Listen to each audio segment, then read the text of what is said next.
안녕하십니까. 이어서 경남 뉴스입니다. 고성군수와 사천시의원 라선거구 재선거가 오늘 실시됩니다.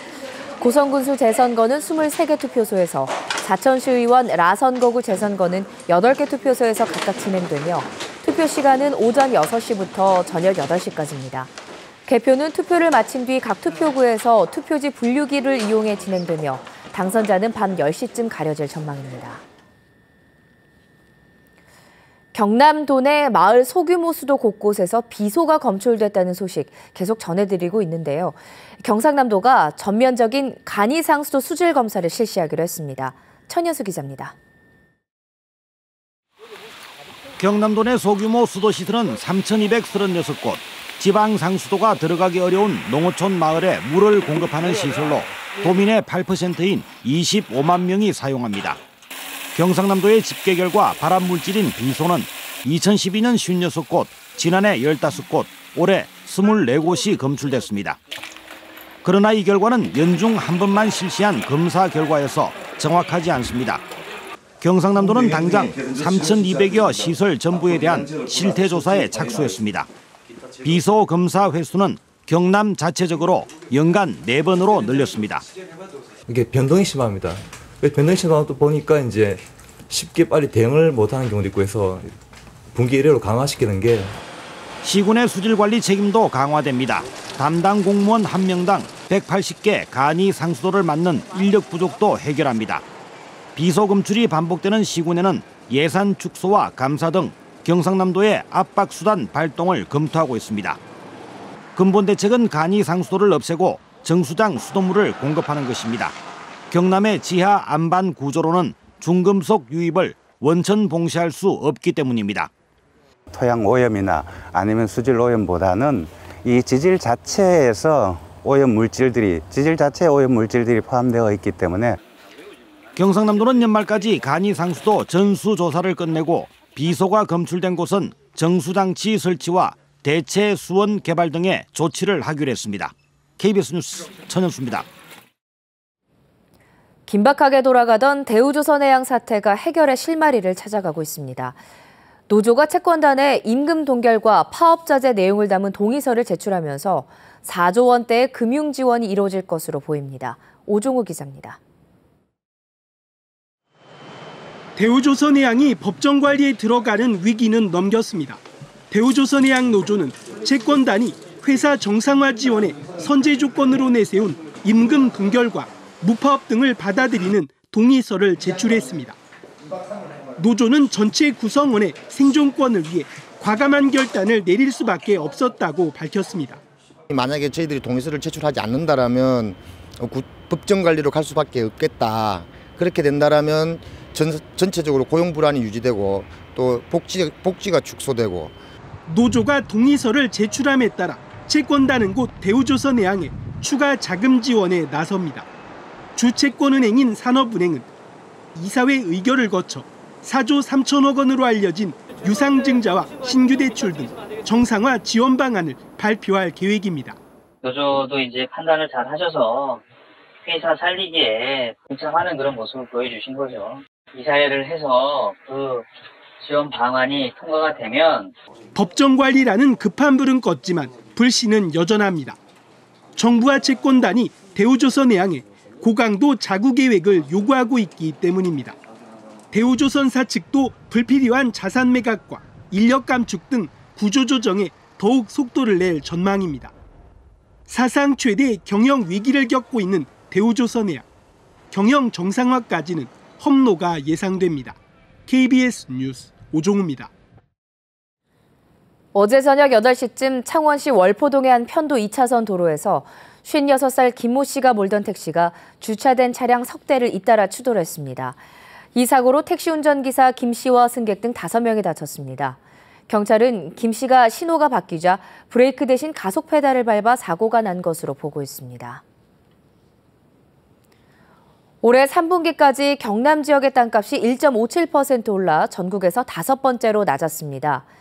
국토교통부는 올해 3분기까지 전국 땅값이 1.67% 오른 가운데 경남 지역은 1.57% 올라 전국 17개 시도 가운데 5번째로 상승폭이 작았다고 발표했습니다. 한편 올해 경남에서 땅값이 오른 지역으로는 진주시 충무공동이 6.88%로 가장 많이 올랐고 김해시 유화동과 내덕동이 3.27%, 진주시 상평동이 3.16%로 뒤를 이었습니다.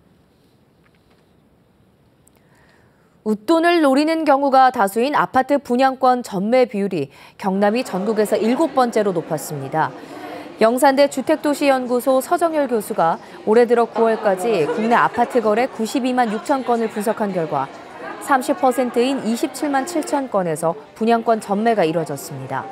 시도별 전매 비율은 세종시가 94%로 가장 높았고 경북 42.5%, 대구 41.9%였으며 경남은 36.7%, 7번째로 평균을 웃돌았습니다. 선박 불법 개조가 아직도 여전한 것으로 드러났습니다. 설계도면과 달리 어선 구조를 변경하거나 증축한 조선사 대표와 어민, 또 이를 알고도 눈 감아둔 선박 검사원들이 적발됐습니다. 주아랑 기자입니다.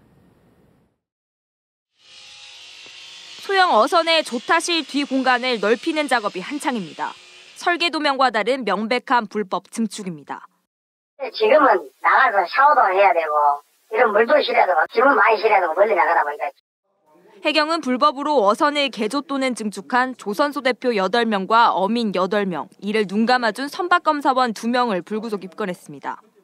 선원들이 쉴 수 있는 공간을 2~3배로 넓히거나 배 길이도 기존보다 최대 2m가량 늘렸습니다.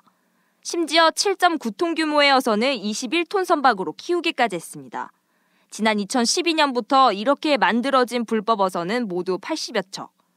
선주들은 증축한 배를 이용해 먼바다 조업이 가능한 근해어업 허가증을 사들였습니다. 선주들은 이런 10톤 미만의 소형 어선들을 불법 증축한 뒤 파도가 거센 먼바다까지 나가 위험한 운항을 계속해왔습니다.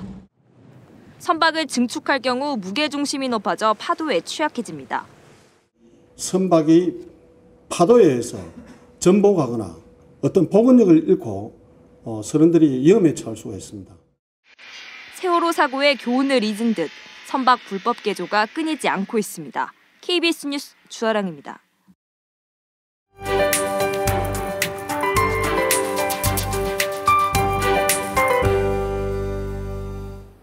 따뜻하게 입으셔야겠습니다. 찬바람이 불면서 체감 온도는 더욱 낮게 느껴지고 있는데요. 특히 함안의 경우 2도 안팎까지 떨어져 올가을 들어 가장 낮은 기온을 보이고 있습니다. 그 밖의 지역도 한 자릿수를 가리키는 곳이 많으니까요. 옷차림에 더욱 신경 쓰시기 바랍니다. 주말까지는 낮에도 쌀쌀하겠습니다. 17도 안팎으로 예년보다 조금 낮겠습니다. 오늘은 북쪽에서 다가오는 고기압의 영향을 받겠는데요. 구름량도 적겠고 하늘빛은 깨끗하겠습니다. 동부 지역입니다. 현재 창원이 8도, 밀양이 7도로 어제 같은 시각보다 4~5도가량 내려간 모습입니다. 한낮엔 예년 이맘때보다 1~2도가량 낮겠습니다. 서부 지역도 쌀쌀한 날씨가 이어집니다. 특히 해안 지역을 중심으로 바람이 강하게 불면서 체감 온도는 낮게 느껴지겠습니다. 감기 걸리기 쉬운 만큼 건강 관리에 신경 쓰시기 바랍니다. 한편 동해남부 먼바다엔 풍랑주의보가 내려졌습니다. 물결은 최고 4m까지 매우 높게 일겠습니다. 주말까지 낮 기온은 17도 선에 머물겠고 다음 주 초반 예년 수준을 회복하겠습니다. 기상정보였습니다. 거제시가 역사교육과 관광자원으로 활용하기 위해 도지적 문화재 시포인 거제면 옥산성지 유적을 정비하기로 했습니다. 2017년 대장경 세계문화축전 성공기원 기념행사가 오는 30일 대장경 테마파크와 해인사 소리길 일원에서 열립니다. 밀양시와 경남시각장애인 복지연합회는 내일 산문체육회관에서 제36회 세계 흰 지팡이의 날 기념식과 시각장애인 복지 증진대회를 개최합니다. 통영의 시립도서관 4곳이 장서 점검을 위해 다음 달 4일부터 순차적으로 임시 휴실합니다. 창원 상복 일반산업단지가 다음 달 착공합니다. 창원시는 성산구 창곡동 11만 5천 제곱미터의 상복 일반산업단지를 조성할 계획으로 금속가공과 전기장비, 제조업 등 5개 업종이 입주합니다. 상복 일반산단은 창원시가 300억 원을 투입해 직접 공영 개발하며 2017년 6월 준공될 예정입니다. 창원시가 4파 지구 도시개발 사업을 다음 달부터 본격 추진합니다.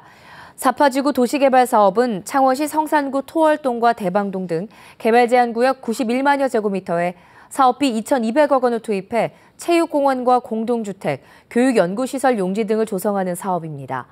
창원시는 사파지구를 공영개발 방식으로 추진하며 다음 달 도시개발구역 지정과 개발 계획을 고시합니다. KBS 뉴스를 마칩니다. 고맙습니다.